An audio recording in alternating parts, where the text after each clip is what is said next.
Alright, so today, this is the first video that I'm going to make that I'm going to be posting on YouTube. So if you're watching this off of YouTube, fuck yeah, you're one of the day ones for real. And so, yeah, today I'm going to be going over something that I think absolutely every single setter in the setting space is going to need, especially due to the fact that not everyone is going to have access to a coach like, those in our hiring group, or, access to people that have been in the space, access to people that they can ask questions about setting, right? I think this is going to be one of the most valuable videos I put out there, and that's because I was talking to a setter last week. He was telling me, hey man, like I've been doing a whole lot of work and I'm not getting results. Should I be doing more volume? And typically, right, the answer is yes. So I was curious. I was thinking, okay, well, how much are you doing? He said he's doing 500 messages off of Instagram per day, right? And so at that point I was thinking, okay, well, volume is not the issue here. You are doing an insane amount of volume. And so, obviously, well, this was obvious to me, but I guess not obvious to him. And that made me realize, this is something I should talk about more. If you're doing enough volume, the only thing that can help you set more calls and make more is optimizing your setting, right? So today's video is just going to be about optimization and the different ways that you can actually optimize, right? And so we're going to be going over a couple of things. First of all, tracking your KPIs. I know no one wants to do it. I didn't either when I started. It's boring, but it is absolutely necessary in optimizing. I'll dive into that more. Then the second thing is A/B testing. And I actually got onto a call with a setter manager he's doing well over, of course, well over 6 figures a year. I think he's doing around 20, 30K a month. He taught us the importance of A/B testing, and I'm going to show some examples that were just incredible to see from his optimization. And then I'm going to give you guys a bonus, which is something that you might not see in typical optimization systems or optimization strategies, but something that can definitely help you out, especially if you're doing cold outbound, right, and to businesses.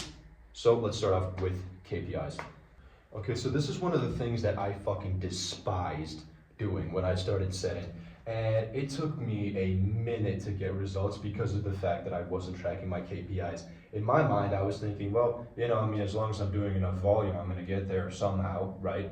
But that was a dumb way of thinking. I used to think they were a waste of time, waste of effort, but that was absolutely not the case because, of course, after I started tracking them, I was able to see exactly what part of my setting process was off and what part of my setting process needed to be optimized, right? And typically, people will only track 2 KPIs, right? These are all the KPIs that we track on our team, but most people only track how many messages do I send, how many calls do I book, right?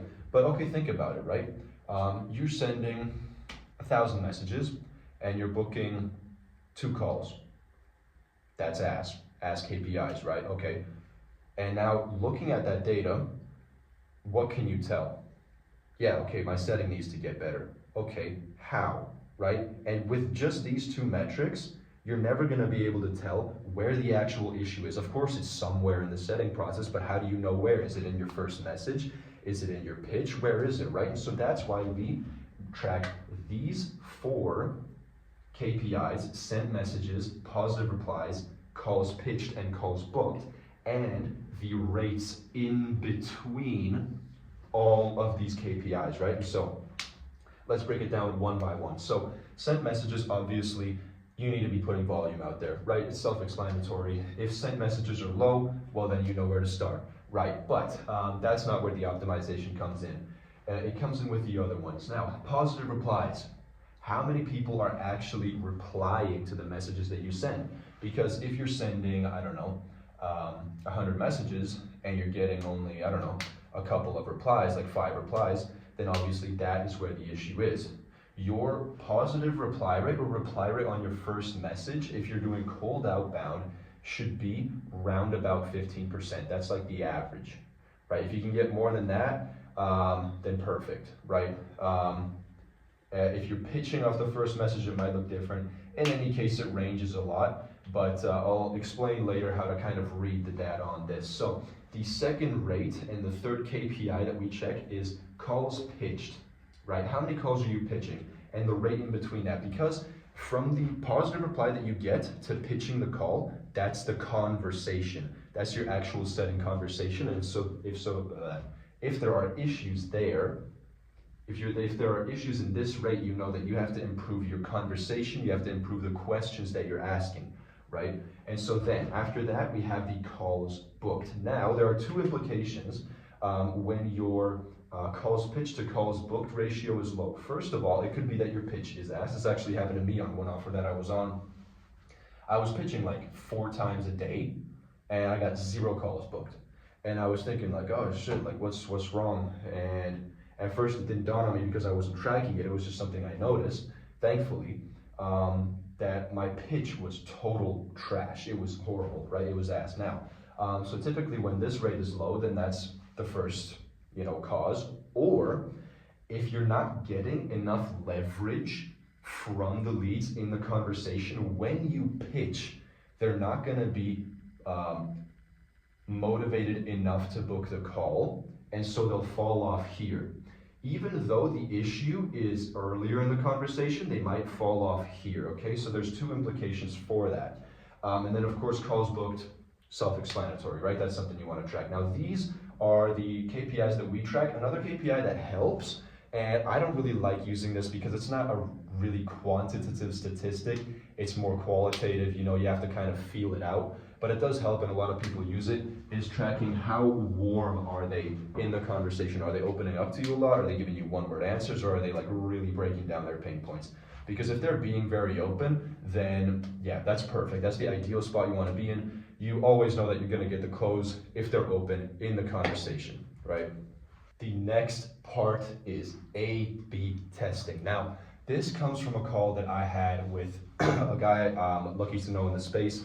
His name is Simon. He is a setter manager or runs a setter management agency, and they've been getting some absolutely insane results for their setters. You guys should definitely check him out. I think his Instagram is Set by Leads. That's what it's called. And so we had a call with him, and he dropped some absolute crazy sauce, right? And he showed us something that I had never seen before that was absolutely baffling to me and really showed me the importance of A/B testing. Of course, you know what A/B testing is, testing variant A against testing variant B. Now, of course, you don't need to only have 2, you can have more, but the point is, look at these 3 openers, right? Hey Simon, with 2 capitals and a period.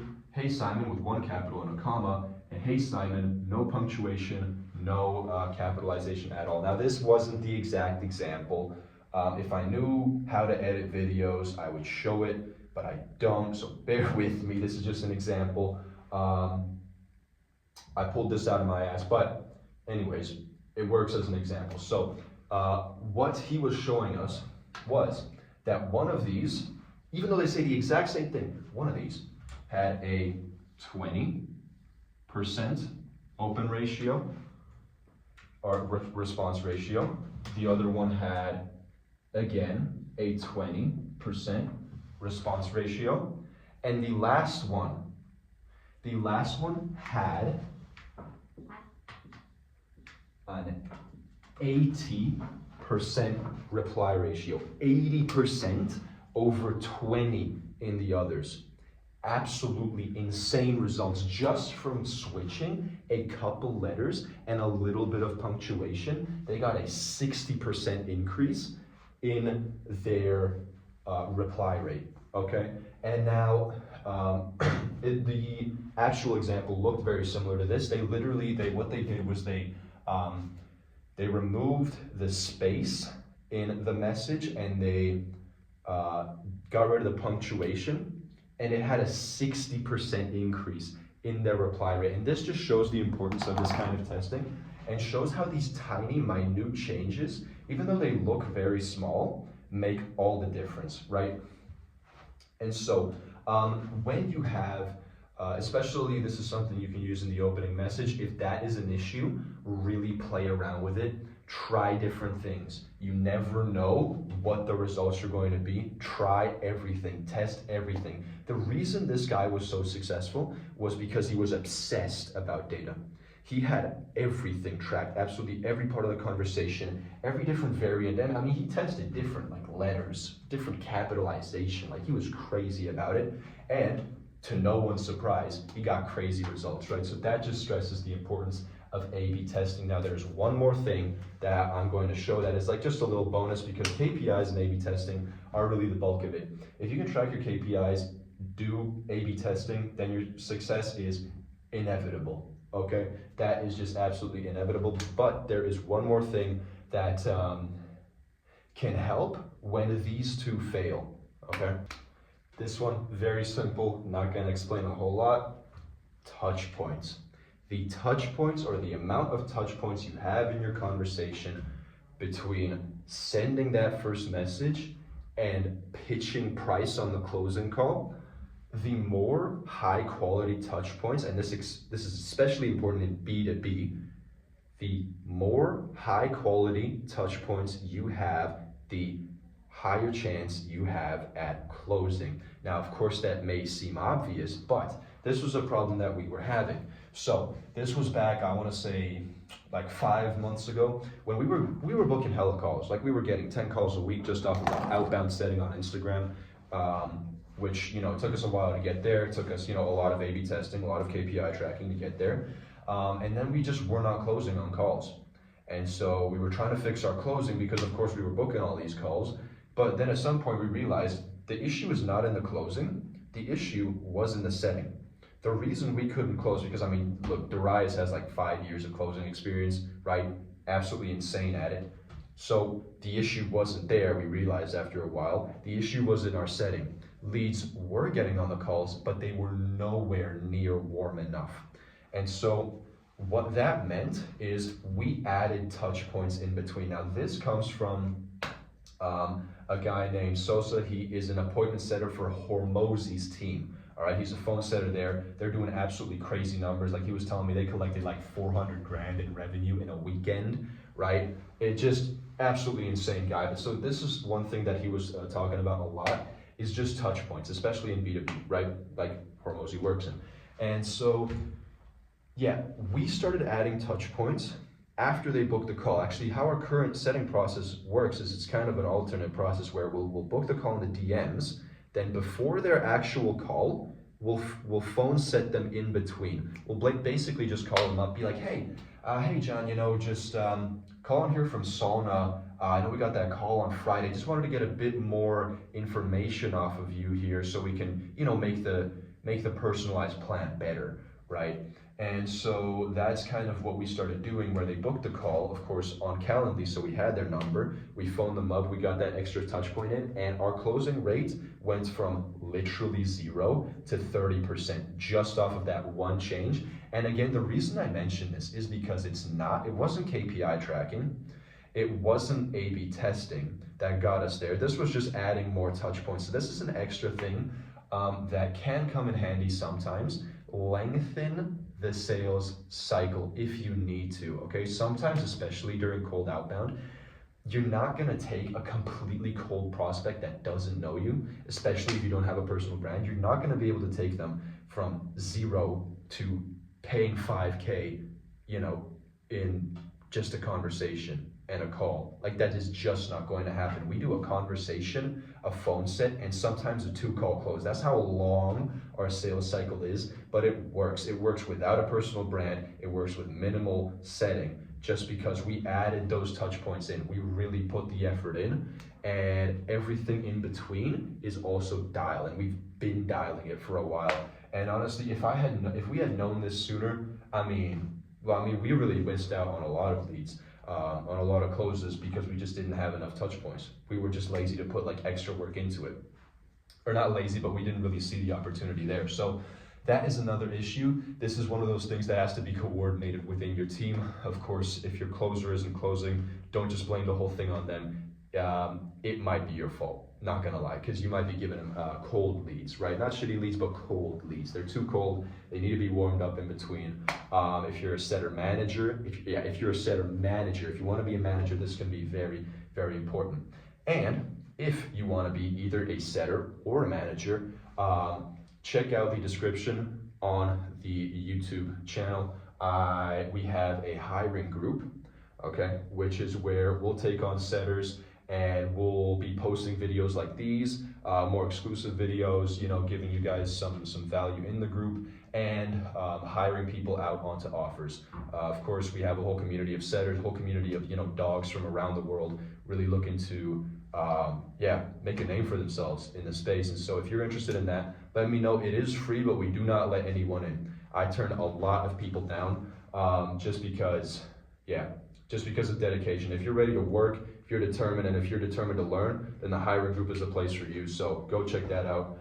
My number's in my bio, or in the description. And if you have any questions about these, about any of these points, if you want to see something else, if you want to comment on this, anything, let me know. I'm always super open to any suggestions, anything that you guys might have. So thank you for checking this video out. I'm gonna have more for you guys coming soon. Motion.